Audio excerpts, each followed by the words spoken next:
National Master Plan, the scope of PM Gati Shakti National Master Plan will encompass the 7 engines for economic transformation, seamless multimodal connectivity, and logistics efficiency. It will also include the infrastructure development by the state governments as per Gati Shakti Master Plan. The focus will be on planning, financing, including through innovative ways, use of technology, and speedier implementation. The projects pertaining to these 7 engines in the national infrastructure pipeline will be aligned with PM Gati Shakti framework. The touchstone of the master plan will be world-class modern infrastructure and logistics synergy among different modes of movement, both of people and goods, and location of projects. This will help raise the productivity and accelerate economic growth and development. Road transport. PM Gati Shakti Master Plan for expressways will be formulated in 22-23 to facilitate faster movement of people and goods. The National Highways network will be expanded by 25,000 kilometers in 2022-23. 20,000 crores of rupees will be mobilized through innovative ways of financing to complement the public resources. The data exchange among all mode operators will be brought on unified logistics interface platform, designed for application programming interface. This will provide for efficient movement of goods through different modes, reducing logistics cost and time, assisting just-in-time inventory management, and in eliminating tedious documentation.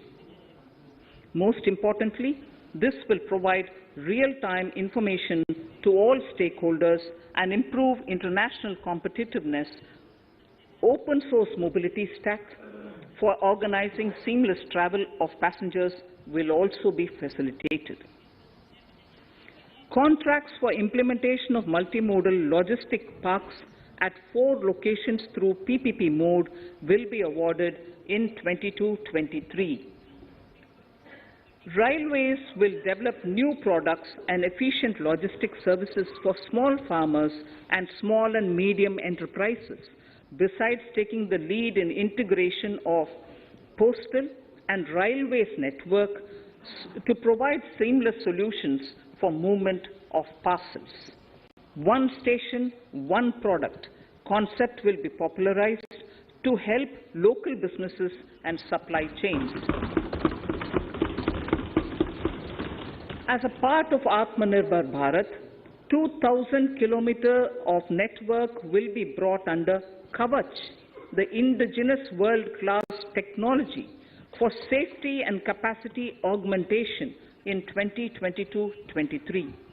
400 new generation Vande Bharat trains will better energy efficiency and passenger riding experience will be developed and manufactured during the next 3 years. 100 PM Gati Shakti cargo terminals for multimodal logistics facilities will be developed during the next 3 years. Innovative ways of financing and faster implementation will be encouraged for building metro systems of appropriate type at scale. Multimodal connectivity between mass urban transport and railway stations will be facilitated on priority. Design of metro systems, including civil structures, will be reoriented and standardized for Indian conditions and needs. Parvat Mala. As a preferred ecologically sustainable alternative to conventional roads in difficult hilly areas, National Ropeways Development Program will be taken up on PPP mode. The aim is to improve connectivity and convenience for commuters, besides promoting tourism. This may also cover congested urban areas where conventional mass transit system is not feasible. Contracts for 8 such ropeway projects for a length of 60 kilometers will be awarded in 22-23. With technical support from the Capacity Building Commission, central ministries, state governments and their infra agencies will have their skills upgraded. This will ramp up capacity in planning, design, financing, including innovative ways, and implementation management of the PM Gati Shakti infrastructure projects. Inclusive development, our second priority. Agriculture. The procurement of wheat in Rabi 21-22 and the estimated procurement of paddy in Kharif 21-22 will cover 1,208 lakh metric tons of wheat and paddy from 163 lakh farmers, and 2.37 lakh crores will be the direct payment of MSP value to their accounts. Chemical-free natural farming will be promoted throughout the country, with a focus on farmers' lands in 5-kilometer wide corridors along the river Ganga at the first stage. 2023 has been announced as the International Year of Millets. Support will be provided for post-harvest value addition, enhancing domestic consumption, and for branding millet products nationally and internationally. To reduce our dependence on import of oil seeds, a rationalized and comprehensive scheme to increase domestic production of oil seeds will be implemented. For delivery of digital and high-tech services to farmers, with involvement of public sector research and extension institutions, along with private agri-tech players and stakeholders of agri-value chains, a scheme in PPP mode will be launched.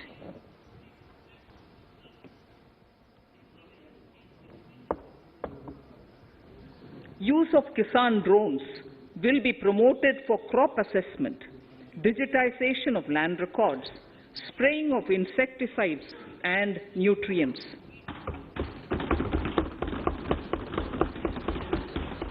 States will be encouraged to revise syllabi of agricultural universities to meet the needs of natural, zero budget, and organic farming, modern-day agriculture, value addition, and management. A fund with blended capital raised under the co-investment model will be facilitated through the NABARD. This is to finance startups for agriculture and rural enterprise relevant for farm produce value chain. The activities of these startups will include inter alia, support for FPOs, machinery for farmers on rental basis at farm level, and technology including IT-based support. The implementation of the Ken-Betwa link project at an estimated cost of 44,605 crores will be taken up. This is aimed at providing irrigation benefits to 9.0 lakh hectare of farmers' lands, drinking water supply to 62 lakh people, 103 megawatt of hydro, 27 megawatt of solar power, allocations of 4,300 crores of rupees in the RE 21-22 and 1,400 crores of rupees in 22-23 have been made for this project. Honorable Speaker, sir, draft DPRs for 5 river links, namely Daman Ganga Pinjal, Partapi Narmada, Godavari Krishna, Krishna Pennar, and Pennar Kaveri have been finalized. Once a consensus is reached among the beneficiary states, the Centre will provide support for their implementation. For farmers to adopt suitable varieties of fruits and vegetables and to use appropriate production and harvesting techniques, our government will provide a comprehensive package with participation of state governments. MSMEs Udyam, eShram, NCS and ASEEM portals will be interlinked. Their scope will be widened. They will now perform as portals with live organic databases, providing G2C, B2C and B2B services. These services will relate to credit facilitation, skilling and recruitment with an aim to further formalize the economy and enhance entrepreneurial opportunities for all. Emergency Credit Line Guarantee Scheme has provided the much-needed additional credit to more than 130 lakh MSMEs. This has helped them mitigate the adverse impact of the pandemic. The hospitality and related services, especially those by micro and small enterprises, are yet to regain their pre-pandemic level of business. Considering these aspects, the ECLGS will be extended up to March 2023, and its guarantee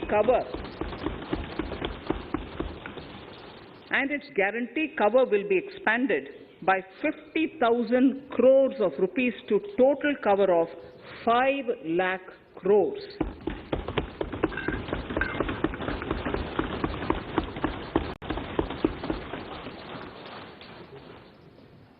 With the additional amount being earmarked exclusively for the hospitality and related sectors. Credit Guarantee Trust for Micro and Small Enterprises, CGT-MSE, scheme will be revamped with required infusion of funds. This will facilitate additional credit of 2 lakh crore for micro and small enterprises and expand employment opportunities.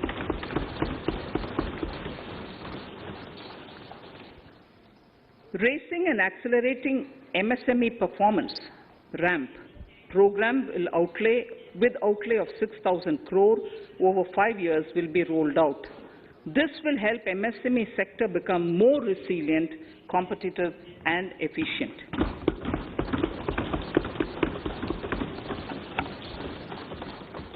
Skilling programs and partnership with the industry will be reoriented to promote continuous skilling avenues, sustainability and employability. The National Skill Qualification Framework will be aligned with dynamic industry needs. Digital ecosystem for skilling and livelihood, the Desh Stack e-portal, will be launched. This aims to empower citizens to skill, reskill or upskill through online training. It will also provide API-based trusted skill credentials, payment and discovery layers to find relevant jobs and entrepreneurial opportunities. Startups will be promoted to facilitate Drone Shakti through varied applications and for drone as a service.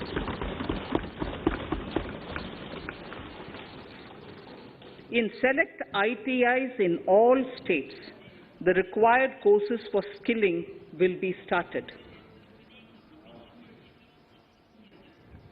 Due to the pandemic-induced closure of schools, our children, particularly in the rural areas and those from scheduled castes and scheduled tribes and other weaker sections, have lost almost 2 years of formal education.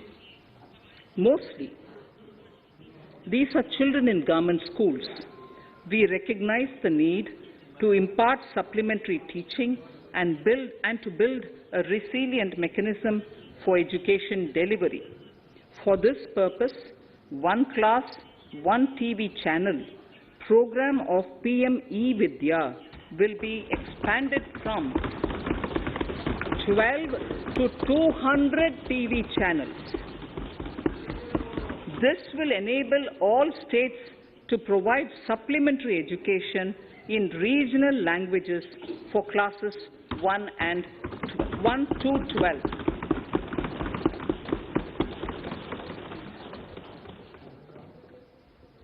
High-quality e-content in all spoken languages will be developed for delivery via internet, mobile phones, TV, and through radio and digital teachers. A competitive mechanism for development of quality e-content by the teachers will be set up to empower and equip them with digital tools of teaching and facilitate better learning outcomes. A digital university will be established to provide access to students across the country for world-class quality universal education with personalized learning experience at their doorsteps. This will be made available in different Indian languages and ICT formats. The university will be built on a networked hub and spoke model, with the hub building cutting-edge ICT expertise. The best public universities and institutions in the country will collaborate as a network of hub and spoke. An open platform for the national digital health ecosystem will be rolled out. It will consist of digital registries of health providers and health facilities, unique health identity, consent framework, and universal access to health facilities. The pandemic has accentuated mental health problems in people of all ages. To better the access to quality mental health counseling and care services, a national tele-mental health program will be launched. This will include a network of 23 tele-mental health centers of excellence, with NIMHANS being the nodal center, and International Institute of Information Technology, Bangalore, IIIT Bangalore, providing technology support. Recognizing the importance of Nari Shakti as the harbinger of our bright future and for women-led development, during the Amritkal, our government has comprehensively revamped the schemes of the Ministry of Women and Child Development. Accordingly, 3 schemes, namely Mission Shakti, Mission Vatsalya, Saksham Anganwadi and Poshan 2.0 were launched recently to provide integrated benefits to women and children. Saksham Anganwadis are a new generation Anganwadis that have better infrastructure and audio-visual aids, powered by clean energy and providing improved environment for early childhood development. 2 lakh Anganwadis will be upgraded under this scheme. Current coverage of Har Ghar Nal Se Jal is 8.7 crores. Of this, 5.5 crore households were provided tap water in last 2 years itself.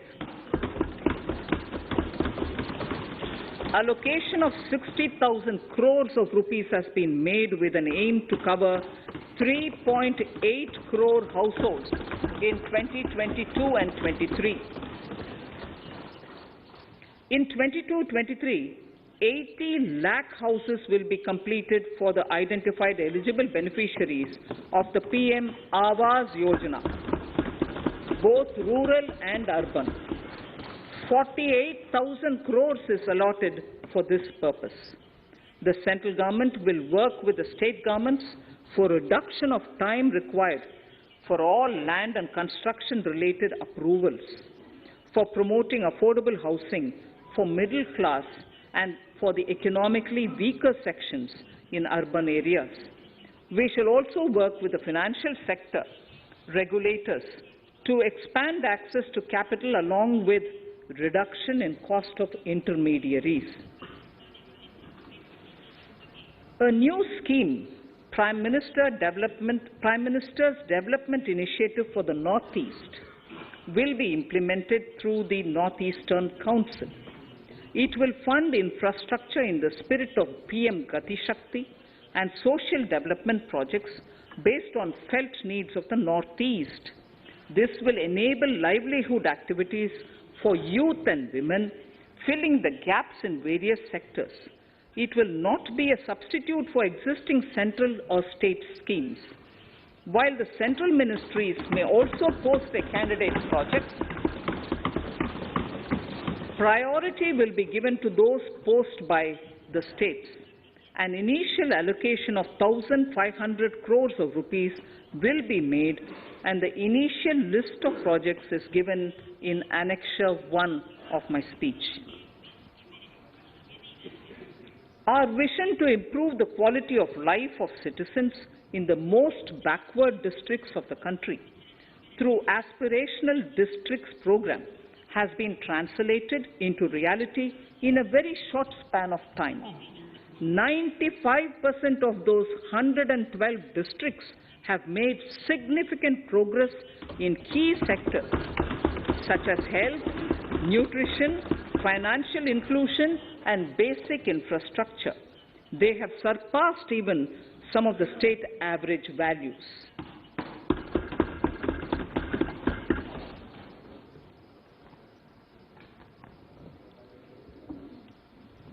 However, in those districts, some blocks continue to lag. In 22-23, the program will focus on such blocks in those districts. Border villages with sparse population, limited connectivity, and infrastructure often get left out from the development gains. Such villages on the northern border will be covered under a new Vibrant Villages program. The activities will include construction of village infrastructure, housing, tourist centers, road connectivity, provisioning of decentralized renewable energy, direct-to-home access for Doordarshan and educational channels, and support for their livelihood generation. Additional funding for these activities will be provided. Existing schemes will be converged. We will define their outcomes and monitor them on a constant basis. In 2022, 100% of 1.5 lakh post offices will come on the core banking system, enabling financial inclusion and access to accounts through net banking, mobile banking, ATMs, and also provide online transfer of funds between post office accounts and bank accounts. This will be helpful, especially for farmers and senior citizens in rural areas, enabling interoperability and financial inclusion. Honorable Speaker, sir, in recent years, digital banking, digital payments, and fintech innovations have grown at a rapid pace in the country. Government is continuously encouraging these sectors to ensure that the benefits of digital banking reach every nook and corner of the country in a consumer-friendly manner.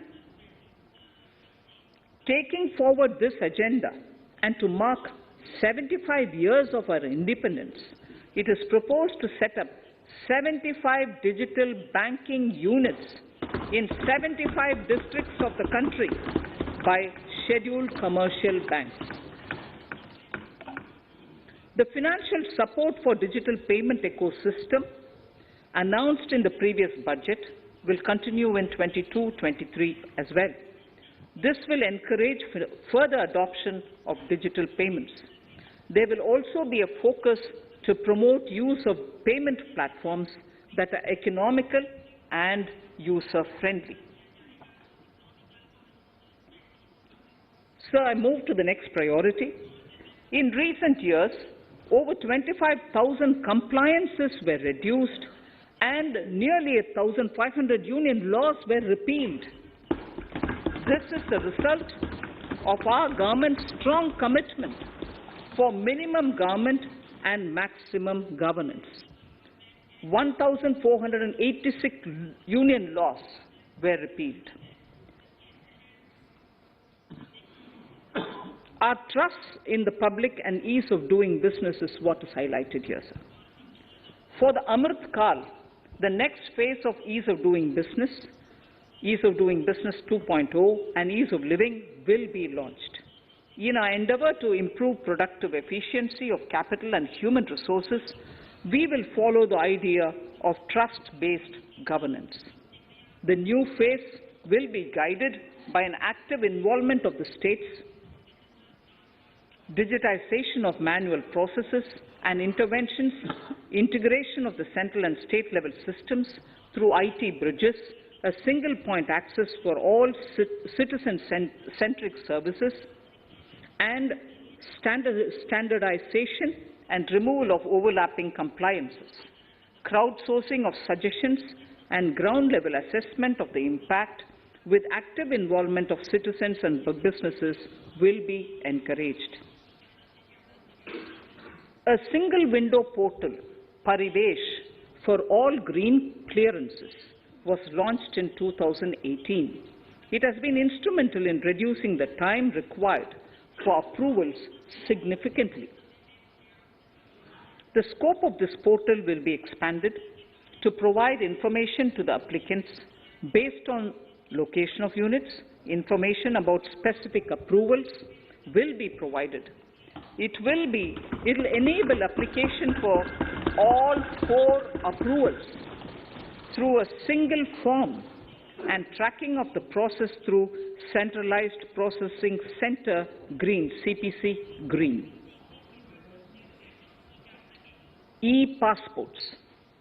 The issuance of e-passports using embedded chip and futuristic technology will be rolled out in 22-23 to enhance the convenience for the citizens in their overseas travel. By the time of India at 100, nearly half our population is likely to be living in urban areas. To prepare for this, orderly urban development is of critical importance. This will help realize the country's economic potential, including livelihood opportunities for the demographic dividend. For this, on the one hand, we need to nurture the megacities and their hinterlands to become current centers of economic growth. On the other, we need to facilitate Tier 2 and Tier 3 cities to take on the mantle in the future. This would require us to reimagine our cities into centers of sustainable living with opportunities for all, including women and our youth. For this to happen, urban planning cannot continue with a business-as-usual approach. We plan to steer a paradigm change. A high-level committee of reputed urban planners, urban economists, and institutions will be formed to make recommendations on urban sector policies, capacity building, planning, implementation, and governance. For urban capacity building, support will be provided to the states. Modernization of building bylaws, town planning schemes, transit-oriented development will be implemented. This will facilitate reforms for people to live and work closer to the mass transit systems. The central government's financial support for mass transit projects and Amrit scheme will be leveraged for formulation of action plans and their implementation for facilitating the TOD and TPS by the states. For developing India-specific knowledge in urban planning and design, and to deliver certified training in these areas, up to 5 existing academic institutions in different regions will be designated as centers of excellence. These centers will be provided endowment fund of 250 crore each. In addition, the AICTE will take the lead to improve syllabi, quality and access of urban planning courses in other institutions. We will promote a shift to use of public transport in urban areas. This will be complemented by clean tech and governance solutions, special mobility zones with zero fossil fuel policy and EV vehicles. Battery swapping policy. Considering the constraint of space in urban areas, for setting up charging stations at scale, a battery swapping policy will be brought out and interoperability standards will be formulated.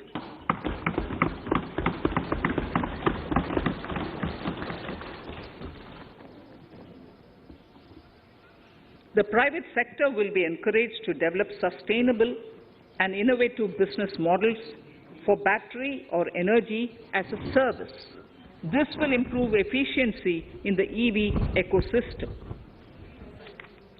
Efficient use of land resources is a strong imperative. States will be encouraged to adopt unique land parcel identification number to facilitate IT-based management of records. The facility for transliteration of land records across any of the Schedule 8 languages will also be rolled out. The adoption of linkage with National Generic Document Registration System (NGDRS) with the One Nation, One Registration software will be promoted as an option for uniform process of registration and anywhere registration of deeds and documents. Necessary amendments in the code IBC will be carried out to enhance the efficiency of the resolution process and facilitate cross-border insolvency resolution. Accelerated corporate exit. Several IT-based systems have been established for accelerated registration of new companies. Now the Center for Processing Accelerated Corporate Exit, CPACE, will process re-engineering, will be established to facilitate and speed up the voluntary winding up of these companies from the currently required 2 years to less than 6 months. Government procurement. Government rules have recently been modernized for the needs of Amrit Kal. The new rules have benefited from the inputs from various stakeholders. The modernized rules allow use of transparent quality criteria besides cost and evaluation of complex tenders.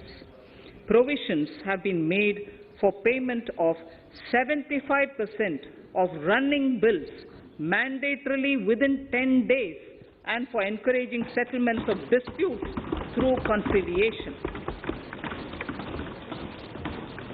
As a further step to enhance transparency and to reduce delays in payments, a completely paperless, end-to-end online e-bill system will be launched for use by all central ministries for their procurements. The system will enable the suppliers and contractors to submit online their digitally signed bills and claims and track their status from anywhere. To reduce indirect cost for suppliers and work contractors, the use of surety bonds as a substitute for bank guarantee will be made acceptable in government procurements. Business such as gold imports may also find this useful. IRDAI, insurance regulator, has given the framework for issue of surety bonds by insurance companies. AVGC Promotion Task Force. The animation, visual effects, gaming and comic, the AVGC sector, offers immense potential to employ youth. An AVGC Promotion Task Force with all stakeholders will be set up to recommend ways to realize this and build domestic capacity for serving our markets and the global demand. Telecom sector. Telecommunications in general and 5G technology in particular can enable growth and offer job opportunities. Required spectrum auctions will be conducted in 2022 to facilitate rollout of 5G mobile services within 2022-23 by private telecom providers. A scheme for design-led manufacturing will be launched to build a strong ecosystem for 5G as part of the production-linked incentive scheme. To enable affordable broadband and mobile service proliferation in rural and remote areas, 5% of annual collections under the Universal Service Obligation Fund will be allocated. This will promote R&D and commercialization of technologies and solutions. Our vision is that all villages and their residents should have the same access to e-services, communication facilities, and digital resources as urban areas and their residents. The contracts for laying optical fiber in all villages, including remote areas, will be awarded under the BharatNet project through PPP in 22 and 23. Completion is expected in 2025. Measures will be taken to enable better and more efficient use of the optical fiber. Export promotion.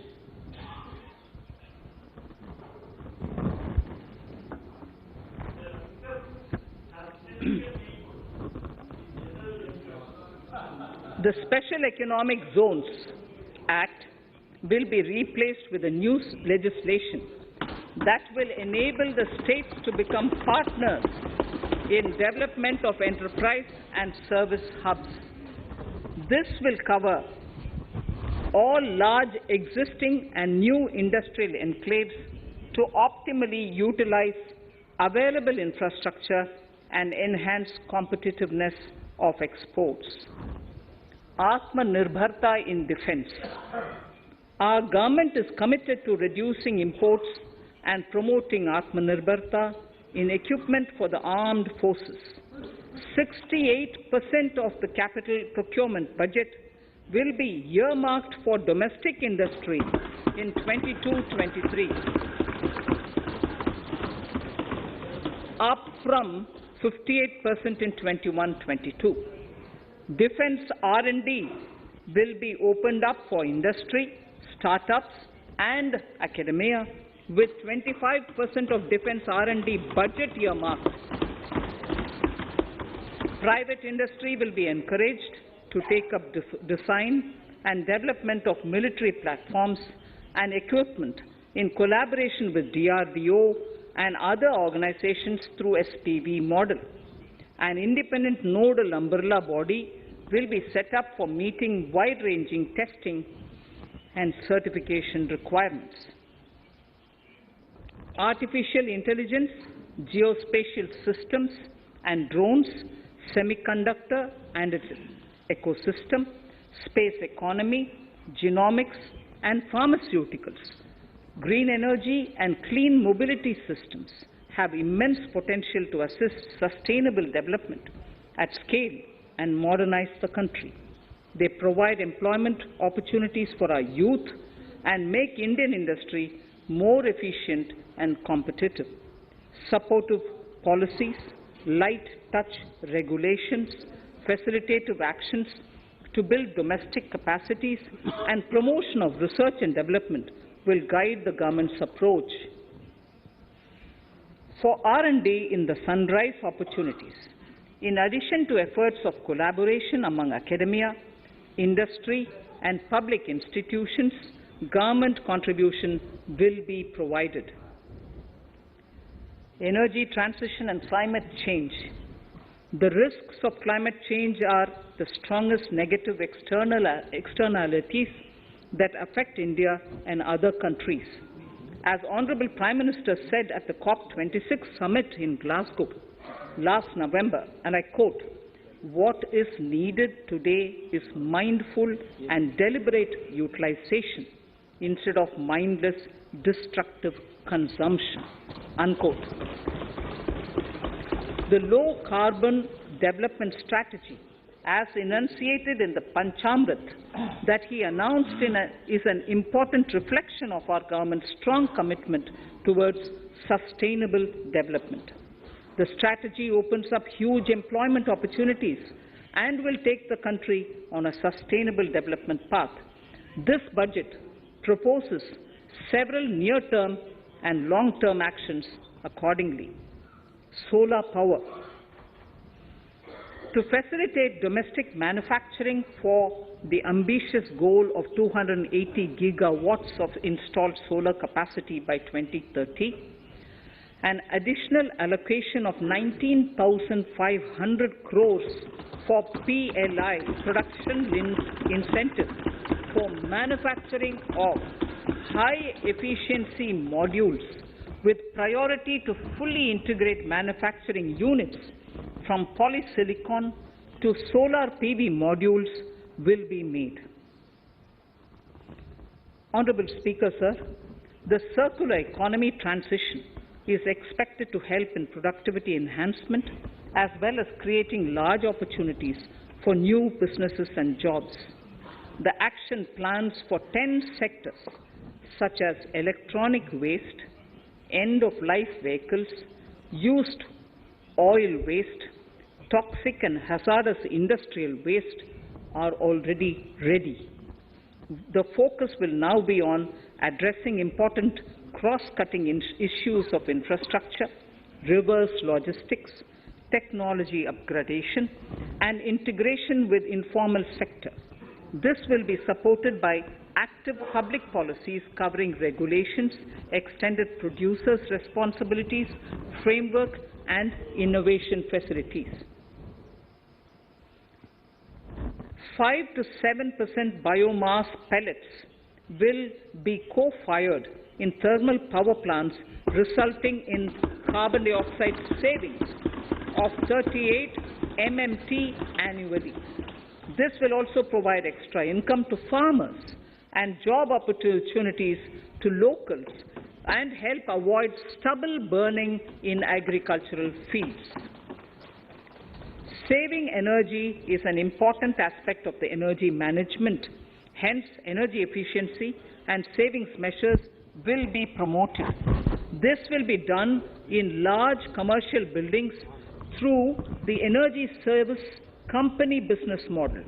It will facilitate capacity building and awareness for energy audits, performance contracts, and common measurement of and verification protocol. 4 pilot projects for coal gasification and conversion of coal into chemicals required for the industry will be set up to evolve technical and financial viability. The policies and required legislative changes to promote agroforestry and private forestry will be brought in. In addition, financial support will be provided to farmers belonging to scheduled castes and scheduled tribes who want to take up agroforestry.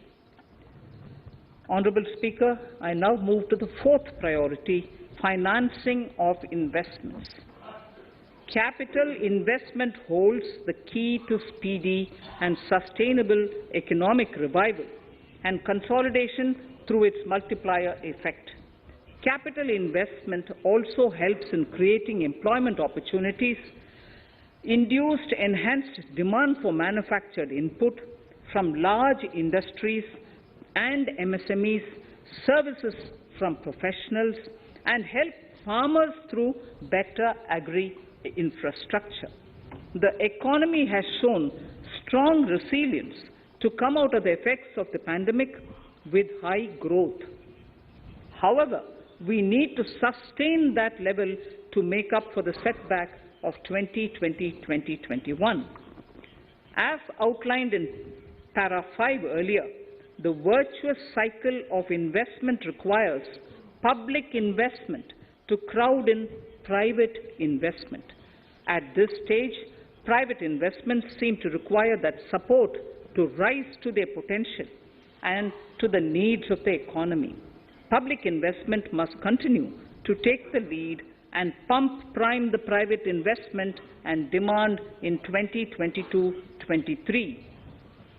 Considering the above imperative, the outlay for capital expenditure in the Union budget is once again being stepped up sharply by 35.4% from 5.54 lakh crore in the current year to 7.50 lakh crores in 22-23.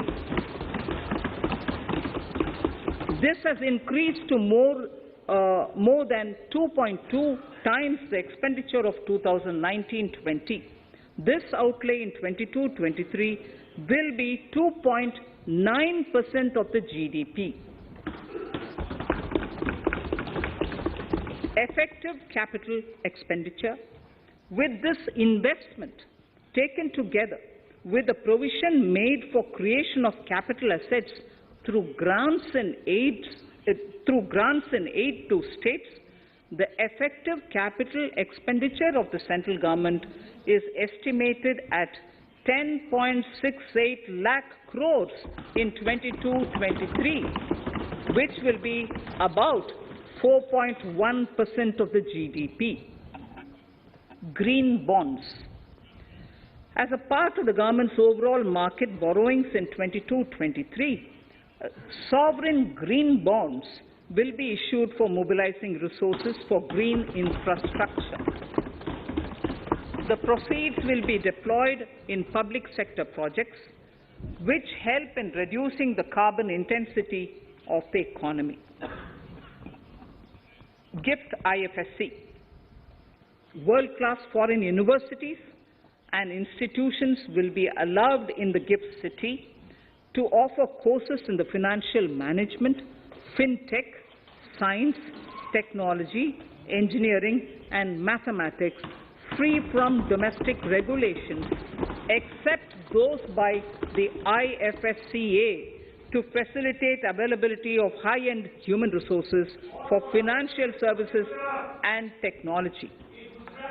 An international arbitration center will be set up in the gift city for timely settlement of disputes under international jurisprudence. Services for global capital for sustainable and climate finance in the country will be facilitated in the gift city. Infrastructure status. Data centers and energy storage systems, including dense charging infrastructure and grid-scale battery systems, will be included in the harmonized list of infrastructure. This will facilitate credit availability for digital infrastructure and clean energy storage. Venture capital and private equity invested more than 5.5 lakh crores last year, facilitating one of the largest startup growth system. Scaling up this investment requires a holistic examination of regulatory and other frictions. An expert committee will be set up to examine and suggest appropriate measures. Government-backed funds, NIIF and SIDBI, Fund of Funds, have provided scale capital, creating a multiplier effect. For encouraging important sunrise sectors such as climate action, deep tech, digital economy, pharma, and agri-tech, the government will promote these thematic funds for blended finance, with the government share being limited to 20% and the funds being managed by private fund managers. For financing the infrastructure needs, the stepping up of public investment will need to be complemented by private capital at a significant scale. Measures will be taken to enhance financial viability of projects, including PPP, with technical and knowledge assistance from multilateral agencies. Enhancing financial viability shall also be obtained by adopting global best practices, innovative ways of financing, and balanced risk allocation. Digital rupee.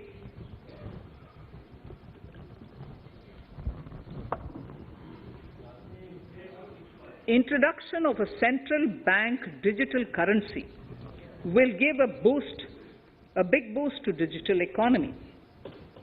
Digital currency will also lead to a more efficient and cheaper currency management system. It is therefore proposed to introduce digital rupee using blockchain and other technologies to be issued by the Reserve Bank of India starting 2022 and 23. Financial assistance to states for capital investment.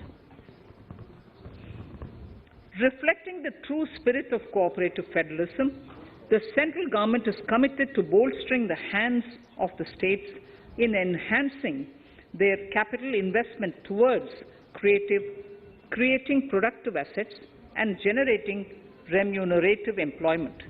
The scheme for financial assistance to states for capital investment has been extremely well received by the states. In deference to the requests received during my meeting with the chief ministers and state finance ministers, the outlay for this scheme is being enhanced from 10,000 crores in the budget estimates to 15,000 crores in the revised estimates for the current year.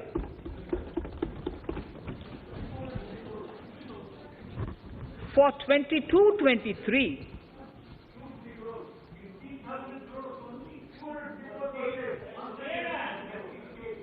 I'll repeat that sentence for the benefit of many of our honourable members. In deference to the requests received during my meeting with chief ministers and state finance ministers, the outlay for this scheme is being enhanced from 10,000 crores in the BE to 15,000 crores, 15,000 crores in the RE of the current year. For 22-23, the allocation is 1 lakh crores to assist the states in catalyzing the overall investments in the economy. These 50-year interest-free loans are over and above the normal borrowings allowed to the states, are over and above the normal borrowings to the states. This allocation will be used for PM Gati Shakti related and other productive capital investments of the states. It will also include components for supplemental funding for priority segments of PM Gram Sadak Yojana, including support for the state's share, digitization of the economy, including digital payments and completion of OFC network, and reforms related to building bylaws, town planning schemes, transit-oriented development, and transferable development rights.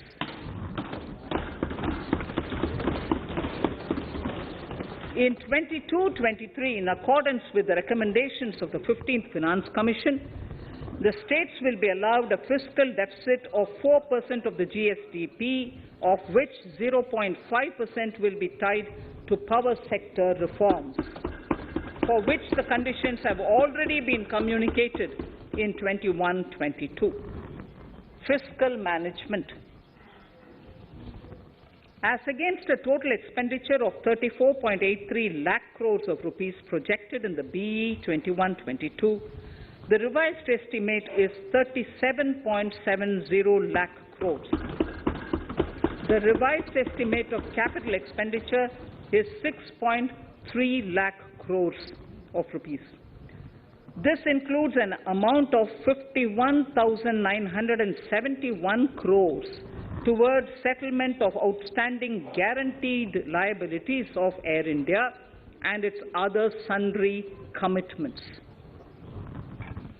Coming to the budget estimates, Honourable Speaker, sir, the total expenditure in 22-23 is estimated at 39.45 lakh crores, while the total receipts other than borrowings are estimated at 22.84 lakh crores of rupees.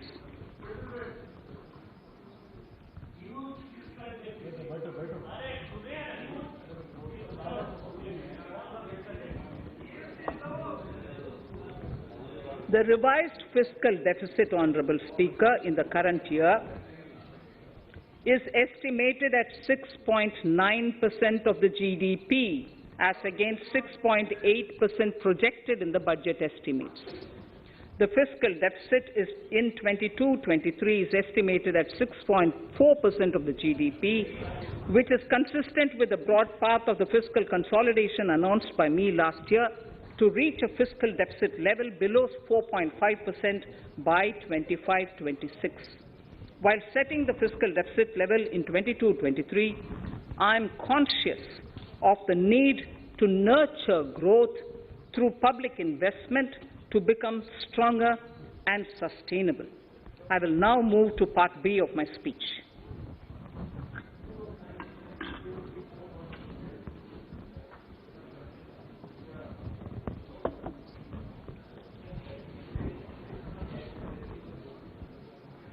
Direct tax.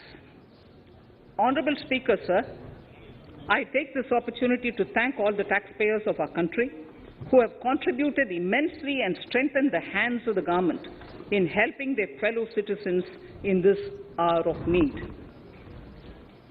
So I have brought in a little verse from the Mahabharata.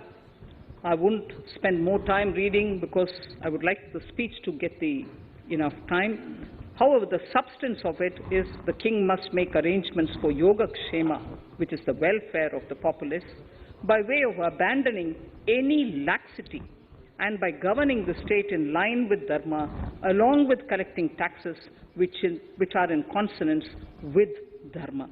This is Mahabharata Shanti Parva Adhyaya, Shloka 11 from 72. Drawing wisdom from our ancient texts, we continue on the path to progress. The proposals in this budget, while continuing with our declared policy of stable and predictable tax regime, intend to bring more reforms that will take ahead our vision to establish a trustworthy tax regime. This will further simplify the tax system, promote voluntary compliance by taxpayers, and reduce litigation. Introducing new updated return.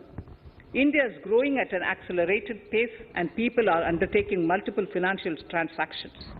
The Income Tax Department has established a robust framework of reporting of taxpayers' transactions. In this context, some taxpayers may realize that they have committed omissions or mistakes in correctly estimating their income for tax payment. To provide an opportunity to correct such errors, I am proposing a new provision permitting taxpayers to file an updated return on payment of additional tax. This updated return can be filed within 2 years from the end of the relevant assessment year.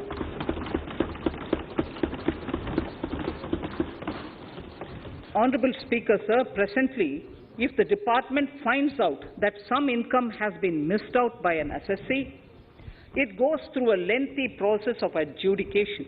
Instead, with this proposal now, there will be a trust repost in the taxpayers that will enable the assessee herself to declare the income that she may have missed out earlier while filing her return. Full details of the proposal are given in the finance bill. It is an affirmative step in the direction of voluntary compliance.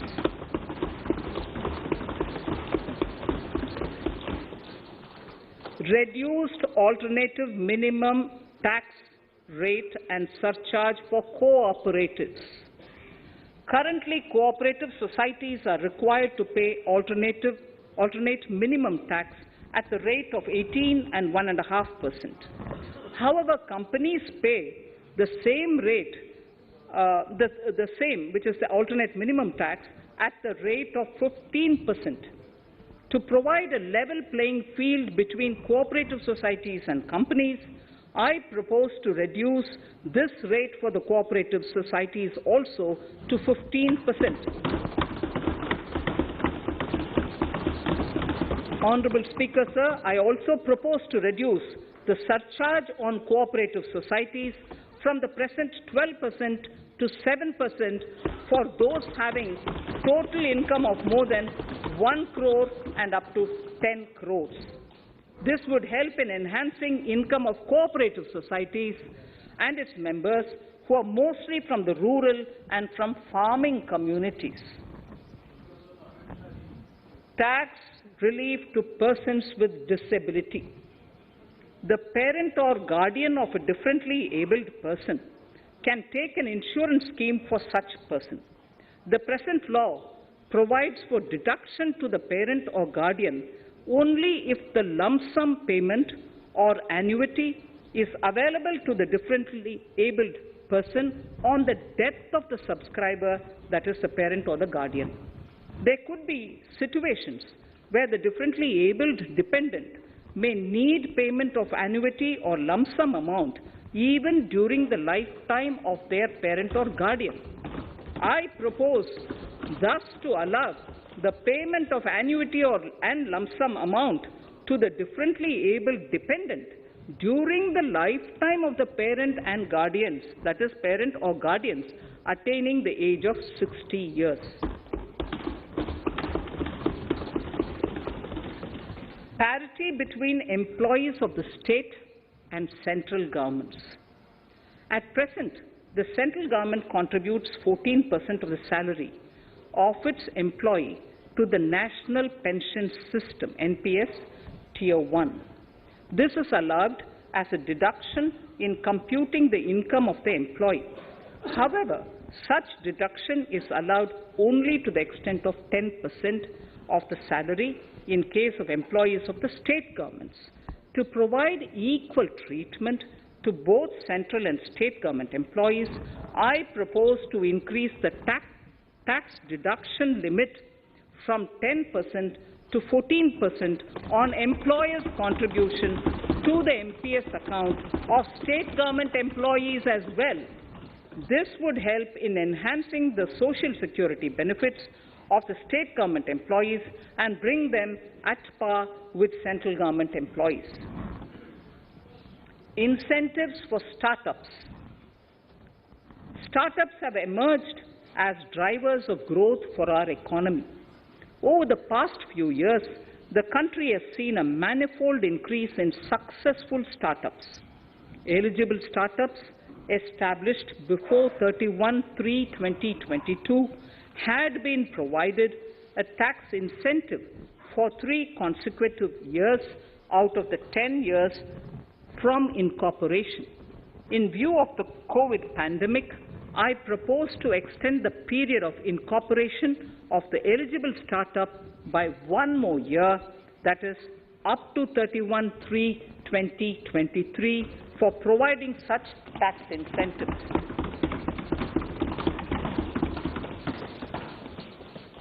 Incentives for newly incorporated manufacturing entities under concessional tax regime.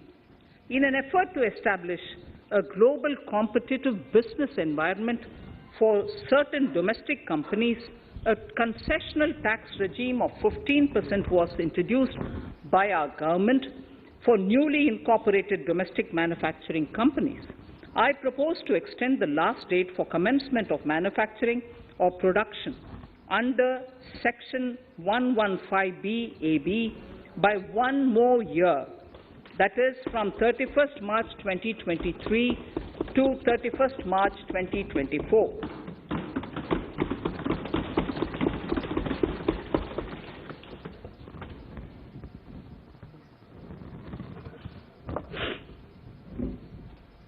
Scheme for taxation of virtual digital assets.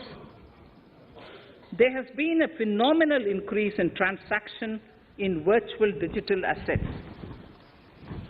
The magnitude and frequency of these transactions have made it imperative to provide for a specific tax regime. Accordingly, for the taxation of virtual digital assets, I propose to provide that any income from transfer of any virtual digital asset shall be taxed at the rate of 30%. 30%. No deduction in respect of any expenditure or allowance shall be allowed while computing such income except cost of acquisition. Further, loss from transfer of virtual digital asset cannot be set off against any other income. Further, in order to capture the transaction details, I also propose to provide for TDS on payment made in relation to transfer of virtual digital asset at the rate of 1% of such consideration above a monetary threshold. Gift of virtual digital asset is also proposed to be taxed in the hands of the recipient.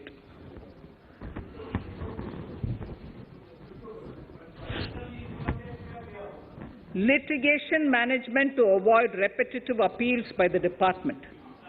It has been observed that a lot of time and resources are consumed in filing of appeals which involve identical issues.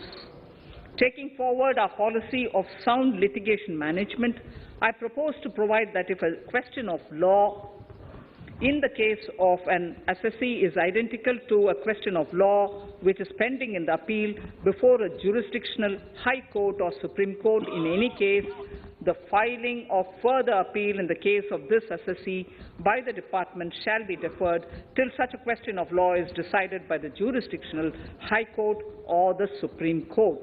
This will greatly help in reducing the repeated litigation between taxpayer and the department. Taking forward our efforts to further promote the IFSC, I hereby propose to provide that income of a non-resident from offshore derivative instruments or over-the-counter derivatives issued by an offshore banking unit, income from royalty and interest on account of lease of ship, and income received from portfolio management services in IFSC shall be exempt from tax subject to specified conditions.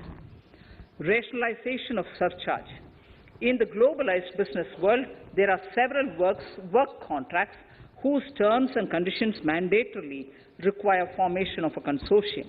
The members in the consortium are generally companies. In such cases, the income of these AOPs has to suffer a graded surcharge up to 37%, which is a lot more than surcharge on the individual companies. Accordingly, I propose to cap the surcharge of these AOPs at 15%. Further, the long-term capital gains on listed equity shares, units, etc., are liable to maximum surcharge of 15%, while other long-term capital gains are subjected to a graded surcharge which goes up to 37%. I propose to cap the surcharge on long-term capital gains arising on transfer of any type of assets at 15%. This step will give a boost to startup community, and along with my proposal on the extended tax benefits to manufacturing companies and startups, reaffirms our commitment to Atmanirbhar Bharat. Clarification in relation to health and education cess as business expenditure. The income tax is not an allowable expenditure for computation of business income. This includes tax as well as surcharges. The health and education cess is imposed as an additional surcharge on the taxpayer for funding specific government welfare programs. However, some courts have allowed health and education cess as business expenditure, which is against the legislative intent. To reiterate the legislative intent, I propose to clarify that any surcharge or cess on income and profits is not allowable as business expenditure. Deterrence against tax evasion. Honourable Speaker, sir, presently there is ambiguity regarding set-off of brought forward loss against undisclosed income detected in search operations.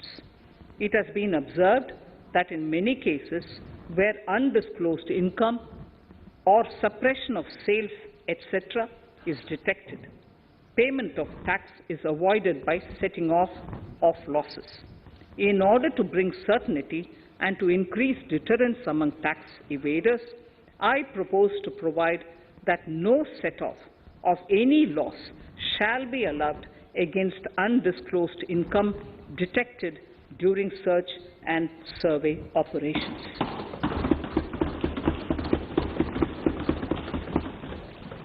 It has been noticed that as a business promotion strategy, there is a tendency on businesses to pass on benefits to their agents. Such benefits are taxable in the hands of the agents. In order to track such transactions, I propose to provide for tax deduction by the person giving benefits if the aggregate value of such benefits exceeds 20,000 rupees during the financial year. A few other changes are being made, the details of which are there in the finance bill. Indirect taxes. So remarkable progress in GST. GST has been a landmark reform of independent India, showcasing the spirit of cooperative federalism. While aspirations were high, there were huge challenges too.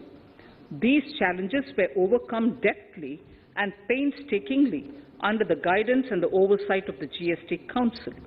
We can now take pride in a fully IT-driven and progressive GST regime that has fulfilled the cherished dream of India as one market, one tax. There are still some challenges remaining, and we aspire to meet them in the coming year. The right balance between facilitation and enforcement has engendered significantly better compliance, and enforcement has engendered better compliance. GST revenues are buoyant despite the pandemic. I would bring in something which I've got to know this morning, not part of my speech, but worth putting in here for the knowledge of the Honourable House. I would like to bring to the notice of this House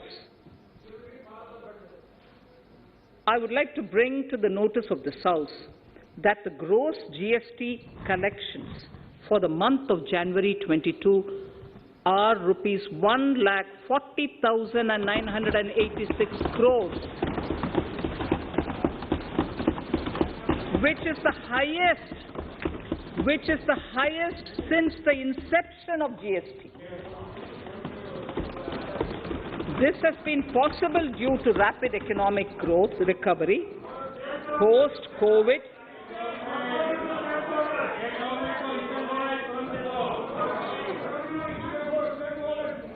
This has been possible due to the rapid economic recovery post-COVID, as well as various policy and administration undertaken by central and state tax administrations.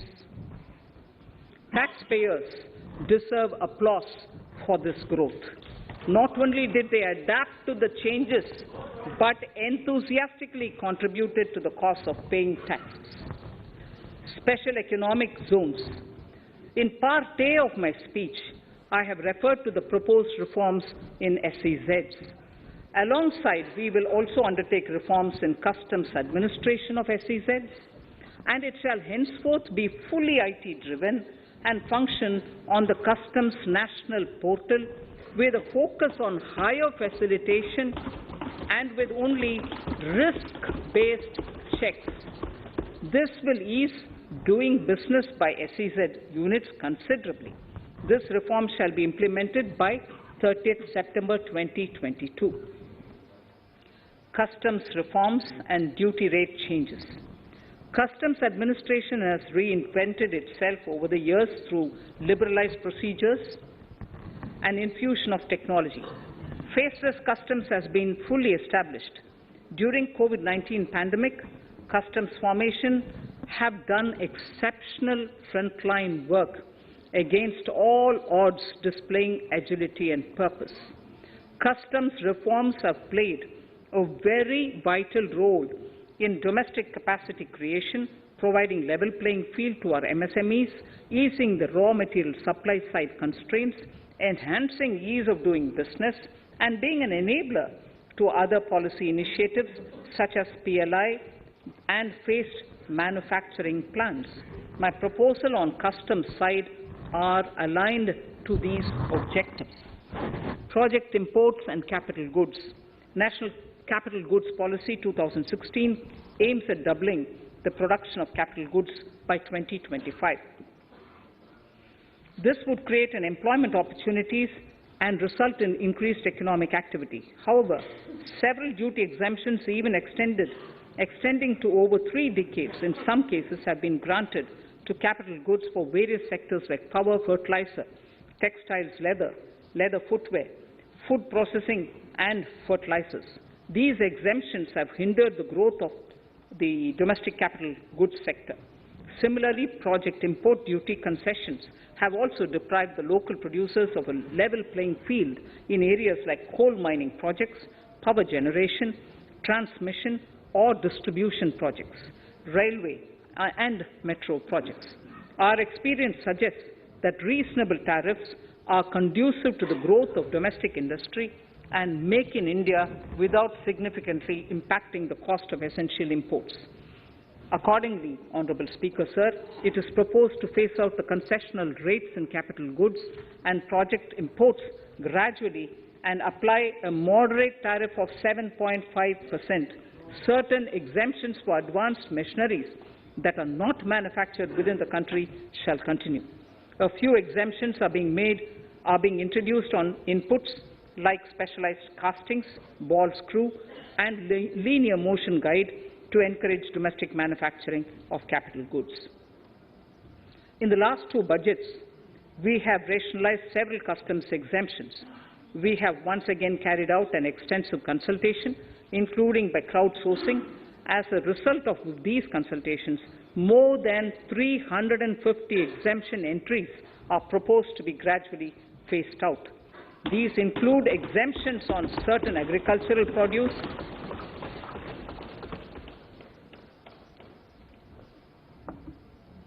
chemicals, fabrics, medical devices and drugs, and medicines for which sufficient domestic capacity exists.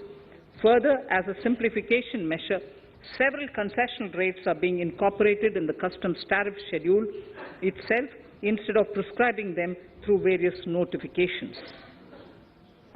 This comprehensive review will simplify the customs rate and tariff structure, particularly for sectors like chemicals, textiles, and metals, and minimize disputes. Removal of exemption on items which are or can be manufactured in India and providing concessional duties on raw material that go into manufacturing of intermediate products will go many a step forward in achieving our objective of Make in India and Atmanirbhar Bharat. I shall now take up specific sector-specific proposals. Electronics. Electronic manufacturing has been growing rapidly. Customs duty rates are being calibrated to provide a graded rate structure to facilitate domestic manufacturing of wearable devices, hearable devices, and electronic smart meters. Duty concessions are being given to parts of transformer of mobile phone chargers and camera lens of mobile camera module and certain other such items. This will enable domestic manufacturing of high-growth electronic items. Gems and jewellery. To give a boost to the gems and jewellery sector, customs duty on cut and polished diamonds and gemstones is being reduced to 5%. Simply sawn diamond would attract nil customs duty. To facilitate export of jewellery through e-commerce, a simplified regulatory framework shall be implemented by June this year. To disincentivize import of undervalued imitation jewellery, the customs duty on imitation jewellery is being prescribed in a manner that a duty of at least 400 rupees per kg is paid on its import. Chemicals. Customs duty on certain critical chemicals, namely methanol, acetic acid, and heavy feedstocks for petroleum refining are being reduced, while duty is being raised on sodium cyanide, for which adequate capacity in the domestic arena exists. These changes will help in enhancing domestic value addition. MSMEs. Duty on umbrellas is being raised to 20%. Exemption to parts of umbrellas is being withdrawn.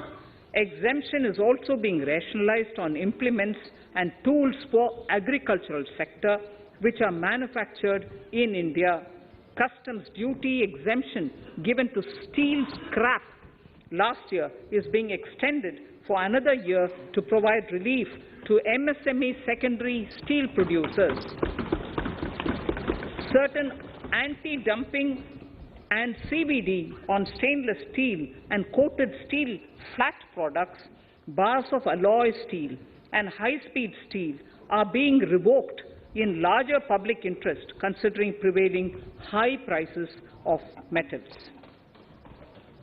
To incentivize exports, exemptions are being provided on items such as embellishment, trimmings, fasteners, buttons, zipper, lining material, specified leather, furniture fittings and packaging boxes that may be needed by bona fide exporters of handicrafts, textiles, leather garments, leather footwear and other goods. Honourable Speaker, sir, duty is being reduced on certain inputs required for shrimp aquaculture so as to promote its exports. Tariff measure to encourage blending of fuel. Blending of fuel is a priority for this government. To encourage the efforts for blending of fuel, unblended fuel shall attract an additional differential excise duty of ₹2 per litre from first day of October 22. A few other changes are being made in duty rates, customs, tariff and customs law, the details of which are there in the finance bill. Mr. Speaker, sir, with these words, I commend the budget to this august House. Thank you. Item number 2, Srimati Nirmala Sitharaman ji.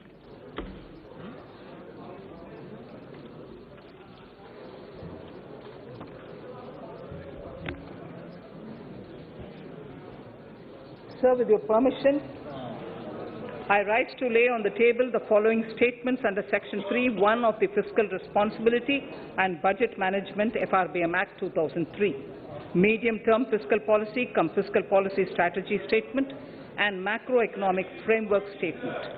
Item number 3, Vitt Videk 2020, Nirmala Sitharaman ji. Sir, item number 3, Finance Bill. Sir, with your permission, I rise to move for leave to introduce the Finance Bill 2022. प्रश्न ये कि वित्त विधेयक को पुनर्स्थापित करने की अनुमति प्रदान की जाए। जो सदस्य इसके पक्ष में हाँ कहें, जो सदस्य विरोध में ना कहें, मेरे विचार में निर्णय हाँ वालों के पक्ष में, हाँ वालों के पक्ष में। माननीय मंत्री जी, वित्त विधेयक को पुनर्स्थापित करें। Sir, I introduce the bill. सभा की कार्रवाई कल बुधवार दिनांक 2 फरवरी 2022 को 4:30 बजे तक के लिए स्थगित की जाती है।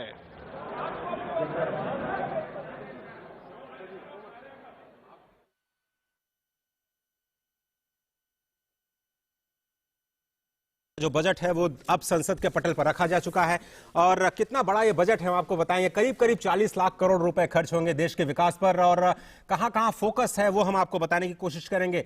ये जो बजट है नए भारत की नींव रखता है। जिस तरह से वित्त मंत्री ने स्पष्ट तौर पर कहा कि ये जो अमृत काल चल रहा है, 75 साल आजादी के हो चुके हैं और अब हम 75 से 100 साल का ये जो 25 साल का सफर है उसकी एक नींव रखता हुआ ये जो बजट है वो किस तरह से बुनियादी ढांचे पर फोकस करता है। आगे जाते हुए जो कोरोना की चुनौतियां हैं, क्या उससे निपटने में ये जो बजट है वो कुछ बड़े फायदे पहुंचाता है देश को, हम आपको बताने की कोशिश करेंगे और समझाने की कोशिश करेंगे।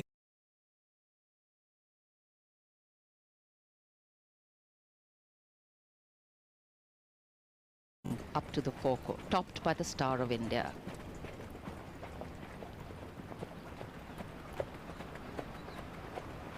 And here you're getting a glimpse of the entire vista.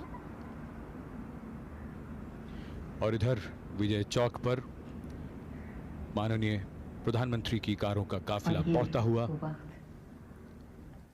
दुनिया के सबसे बड़े लोकतंत्र के प्रधानमंत्री श्री नरेंद्र मोदी का आगमन हो रहा है विजय चौक पर। As the President of India, Shri Ramnath Kovind, leaves the forecourt of Rashtrapati Bhavan here at Vijay Chowk, is the arrival of Prime Minister Narendra Modi.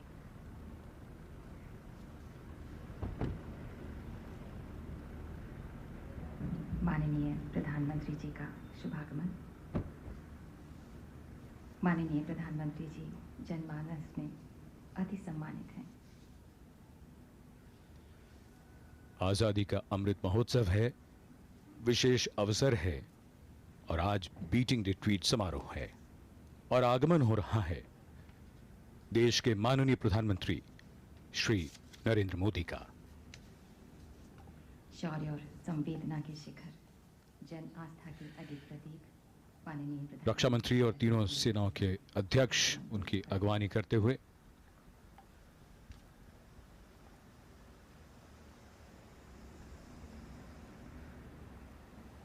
जनमानस से एक खास कनेक्ट, एक खास जुड़ाव है, लगाव है माननीय प्रधानमंत्री जी का, और हर भारतीय से ये जुड़ाव वो महसूस करते हैं और हर भारतीय ये कनेक्ट महसूस। The dignitaries now here await the arrival of the President of India.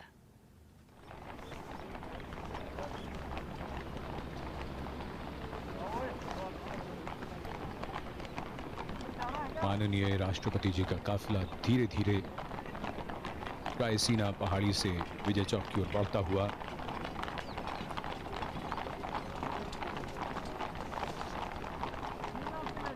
और यहां विजय चौक पर आगमन हो रहा है भारत की प्रथम महिला माननीय राष्ट्रपति जी की पत्नी श्रीमती सविता कोविंद का। Mrs. Savita Kovind arriving here at Vijay Chowk, the First Lady of India. And in a short while from now, military melodies will magically transform the reverberations here. The light breeze will pick up the notes and will suffuse the air with sentiment and pride, the fragrance of brotherhood of our coming together to foreground our country, keeping us standing still in the moment. आज के इस समारोह के principal conductor यानी प्रधान संचालक हैं navy के commander Vijay Charles de cruise. Commander Vijay Charles de cruise director of music navy. थल सेना बैंड के कंडक्टर हैं सूबेदार मेजर जी बीजू। नौसेना बैंड के ऑनररी सब लेफ्टिनेंट विंसेंट जॉनसन। वायुसेना के warrant officer Ashok Kumar. Pipes and drums band subedar major Malkit Singh. केंद्रीय सशस्त्र पुलिस बल band inspector M Pankaj Rawat.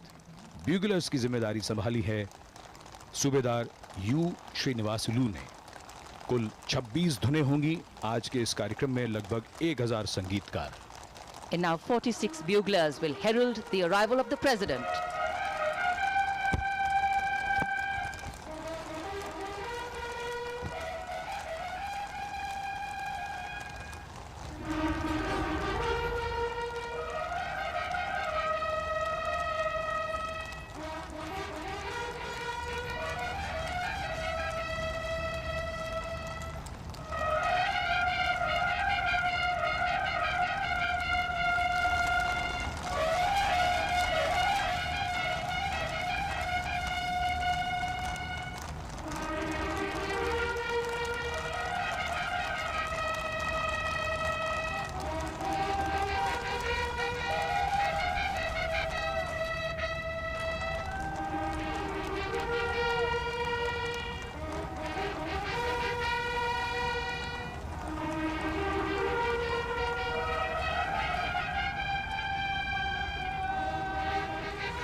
बिगुल का उद्घोष सूचक है। देश के प्रथम नागरिक, तीनों सेनाओं के सर्वोच्च कमांडर, भारत के माननीय राष्ट्रपति श्री रामनाथ कोविंद का आगमन हो रहा है विजय चौक पर।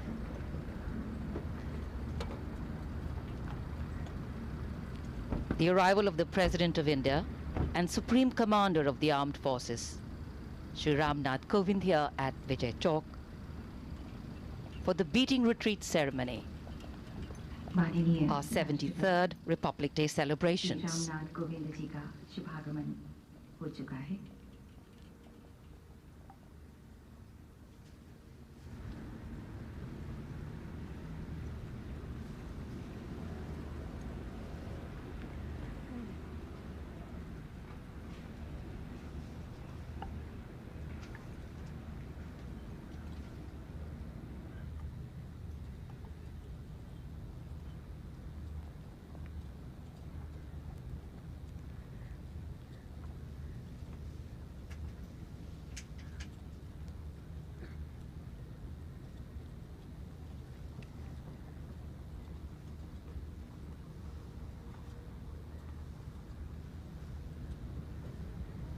राष्ट्रपति अंगरक्षक सलामी देगा।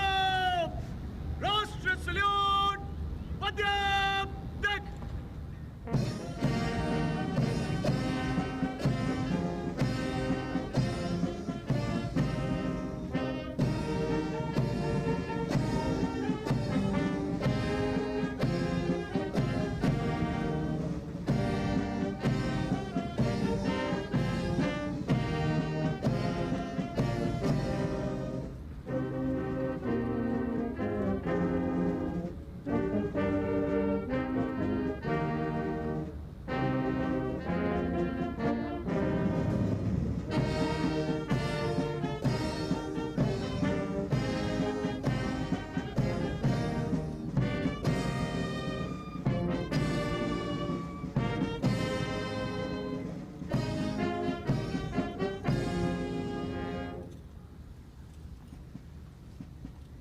राष्ट्रपति अंगरक्षक सेक्शन तनगोद कदम कदम।